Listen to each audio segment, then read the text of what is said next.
that there isn't that much good evidence right now. It's too new. We can dive all into the conspiracies and all that stuff. Microdosing, not going like balls to the walls and just pitting yourself. Yeah, thanks for everyone's listening to me talk so much on this episode. Welcome to the Northstar podcast. We are on episode 59. One away from 60. Big milestone episode coming. Big stuff, man. Our handsome fellow over here, Jeremy. I've lost my voice, so Ekam's going to be doing probably 95% of the talking. So it'll be me yapping and Jeremy hitting the I'm just watching. I'm here for the ride, boys. I'm here for the ride, boys. Let's do it. For the team culture, for the love of the game. All right, we're going to be chatting about peptides and cancer. Common question, and there's not that much information, I would say. There's a lot of misinformation when it comes to peptides and a lot of people's correlations with the risk of cancer. And to talk about the big picture first, which peptides are usually correlated with cancer? These are typically, or the ones that science has shown, are IGF-1s and growth hormone signaling peptides. This is because, as I mentioned, IGF-1 is a growth signal. And what happens is that it helps boost your recovery for your muscles. It helps your bones stay stronger, more dense, and your tissues repair quicker. If you guys have not watched episode 1 of the Peptides Playbook, where we talked about the BBC, TB500, and the whole Wolverine stack, I would definitely recommend checking that out as well, where we dive a lot more deeper into all the compounds. But when it comes to these growth hormone signals, the main concern is if someone already has cancer, and what studies have shown is that if you have an increased growth hormone signal, it can help the cancer actually grow quicker. And the common misconception is, does it cause cancer? But what we have found, and what we're going to dive deep into, is that it's more about feeding something that already exists. So actually making the cancer symptoms worse than actually causing the cancer. So we're going to chat quickly about how peptides, work, and not trying to overload you guys with the science because we did a whole 3-part series on this. So what peptides do, especially with these growth hormone signals, is that they're nudging your body by sending signals to release more of your own growth hormone. It's the endogenous version, and this happens mainly when you're sleeping, and mostly comes from when you sleep. And your body already does this. Unlike exogenous forms where you're doing steroids, where you're actually pumping it into your body and you're dumping the hormones that come from an outside source. This is more about telling your body to produce more of those hormones and make more of the IGF-1. And the way that we kind of chat about it was like a volume knob. We talked about this in food noise. I kind of correlate this as well, where like if you're driving a car, if your volume's at 20, 30, 40, it's like turning up that volume switch. It's not like you're adding subs to your car and putting a brand new speaker system. It's more about turning that volume. And what I really want to segue into is what the research is suggesting with cancer risks.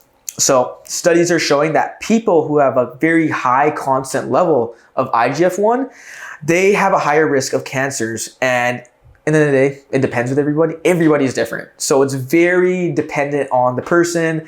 Your lifestyle habits play the biggest thing. But by taking peptides, it's not like there's this huge jump of an increase. But it is noticeable, and that's what studies are showing. And the key point is that there isn't that much good evidence right now because a lot of the stuff it's too new. It's too new, right? It's not been regulated, and companies, right? They want to make money, and we can dive all into the conspiracies and all that stuff. But right now, we're just going to chat about how the peptide therapy itself does not cause cancer.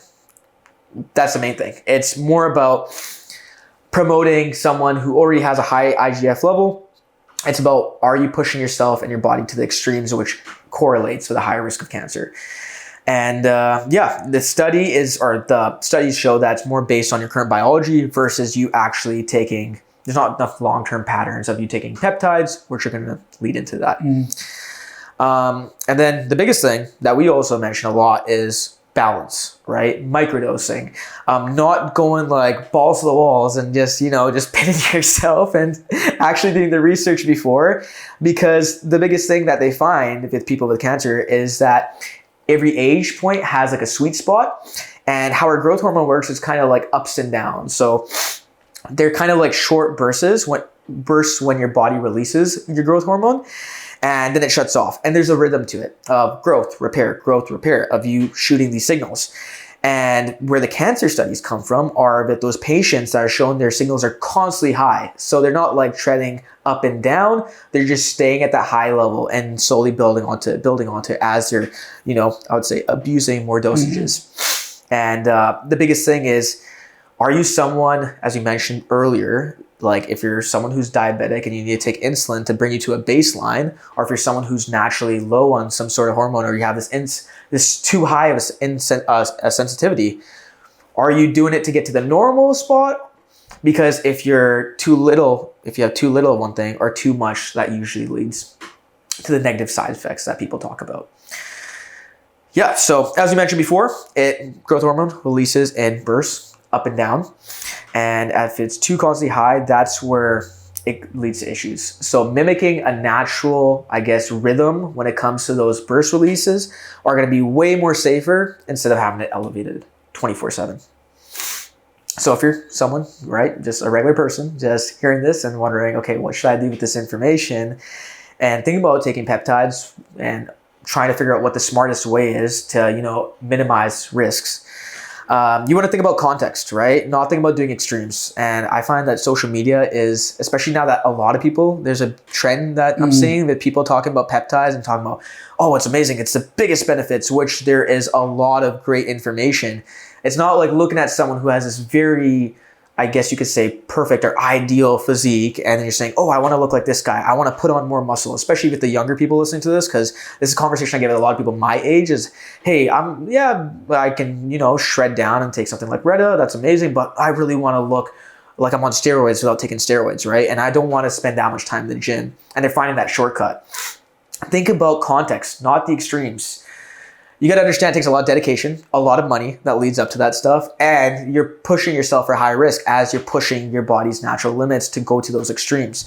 So starting off with minimal dosage, and I know we don't like to talk about dosaging, but obviously like starting off small, building your way up. Yeah, titrating and basically not treating it as a shortcut for your main habits, like your sleep, your nutrition, your lifestyle. Because for most people, especially the people that we work with, it's more about quality of life than chasing this perfectional ideal body. Because at the end of the day, we're all going to die eventually. And as we age, naturally, our bodies are going to decrease in performance. And mindset's a really big thing I feel like people don't talk about on social media. And it matters a lot, especially when you're investing into your quality of life. The knowledge is amazing, but your mindset is a huge thing because you don't want it to gateway into you trying a million different things at once and then not knowing what's working for you. And yeah, I would say for a closing takeaway, do you have any points that you want to mention? I think anything that we've always said is, doing your information and understanding, what's going to be best for you. If you're thinking of doing any growth hormone inhibitors, make sure you're aware of when you eat and when you eat around taking growth hormone, because that can affect the stability of the medication as well. So you want to be doing it in a fasted state or post-workout, they've said, or before bed. There's different ways. Again, you have to know what's best for you. Yeah, what those ones are. You have to understand it because, if you take a growth hormone inhibitor and then you eat right after, it will affect the dosage and it will affect how the medication actually works. So that's important as well.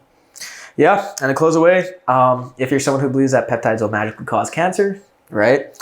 Unfortunately, we don't have too much research and too much knowledge on it just yet. But you got to understand that when used carefully, when used for the right reasons, that's where you can really reap the benefits. You can recover better, feel better, perform better. And if you use it carelessly, for too much of a long term, I would say, and without oversight, that's a big thing. That's where you get into that higher risk. And that's where that conversation of risk is something that you should take a lot more seriously because balance usually triumphs from what we found out. Yeah. And if you guys have any questions, feel free to shoot it our way. We love the feedback. We love to chat with you guys. And yeah, that is 59. Yeah, thanks for everyone listening to me talk so much on this episode. Yeah. Love the ad libs. Thanks very much. 60. Thanks, See you guys. See you guys in 60.